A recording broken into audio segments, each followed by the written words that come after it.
విశాల్ గారి మకుటం trailer release అయిందండి. నాకు ఈ ట్రైలర్ చూస్తుంటే యాజ్ ఇట్ ఈస్గా మార్క్ యాంటనీకి సంబంధించిన ఇంకో ట్రైలర్ ఆర్ ఇంకో వర్షన్ చూస్తున్నట్టుగానే అనిపించిందండి నాకు. ఇందులో కూడా విశాల్ గారు 3 పాత్రలు పోషిస్తున్నారండి. విశాల్ రెగ్యులర్ కామన్ మ్యాన్ రోల్లో కనిపిస్తున్నారండి. వారికి ఒక అందమైన ఫ్యామిలీ, భార్య, పిల్లలు ఇదంతా కనిపిస్తుందండి. ఇందులో ఒక సాంగ్ కూడా రిలీజ్ అయిందండి మొన్న, ఫ్యామిలీ హాలిడే వెకేషన్ సాంగ్ లాగా. అది నాకు చాలా బాగా నచ్చిందండి, వినడానికి చాలా బాగుంది.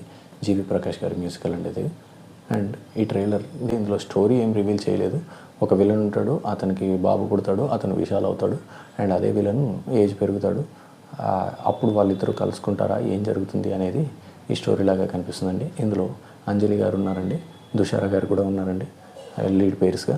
నాకైతే ఇది మార్క్ యాంటనీ డిఫరెంట్ వర్షన్ చూస్తున్నట్టే అనిపిస్తుందండి. అండ్ ఇది విశాల్ గారి డైరెక్టోరియల్ డెబ్యూట్ అండి. రవి అరసు అనేవారు ఈ స్టోరీని టేకప్ చేసి విశాల్ గారితో మూవీ కోసం ముందుకు వచ్చినట్టున్నారండి.